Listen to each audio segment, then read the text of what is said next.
Hi, magandang gabi sa inyo mga kasawi. Kamusta na po kayong lahat? Naway nasa mabuti kayong kalagayan. Ayan, magbibigay tayo ng topic. Maraming makaka-relate na mga kalalakihan at kababaihan dito na ano ang tatlong sign na mang-aagaw ang isang lalaki. Ang una mga kasawi is manunulot. Alam niyo ba ang mga kalalakihan, lalo kapag ka nag-aaway ang babae at lalaki, andun sila nakaabang sa'yo. Talaga namang ang gagawin lahat para lang masulot nila ang isang babae. Lalo kapag ka ang isang lalaki ay sobrang mahal niya or trip niya ang isang babae, gagawin niya lahat para lang mahulog sa kanya ang isang babae. Ayan yung ating una na sign. Ang pangalawa mga kasawi is nag-aabang sa'yo palagi.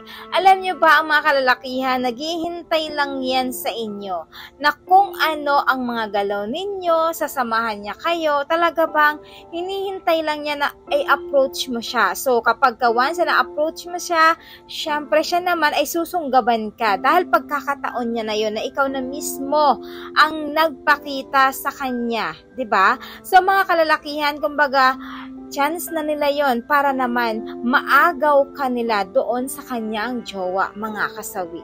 Ayan yung ating pangalawa na sign. Ang pangatlong sign, mga kasawi, is mabait sa'yo. Alam nyo ba ang mga kalalakihan, hindi naman sa nila lahat ha, mga kasawi, na talagang kapag once na sila ay manunulot or mga agaw sa isang babae, alam nyo, lahat gagawin, magbabait-baitan yan, lahat iko-comfort ka niya, lahat talagang naandyan siya palagi, present siya.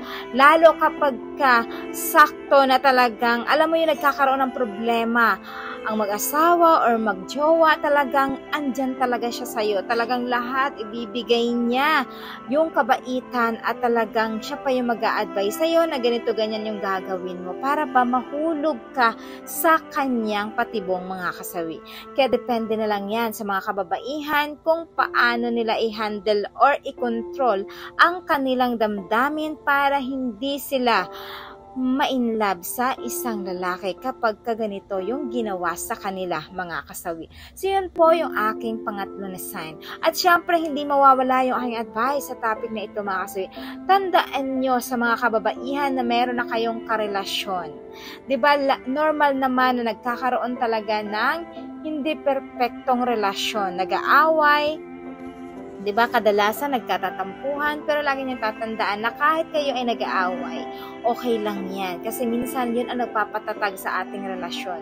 Pero lagi niyong tatandaan na sana after ng away is andun pa rin yung pagmamahal niyo sa isa't isa. Huwag kang magpapaagaw sa isang lalaki kasi kapag once nagpaagaw ka, masisira na ang relasyon mo. Sa huli, pagsisihan mo ito dahil syempre nagkamali ka sa ginawa mo, mga kasawi.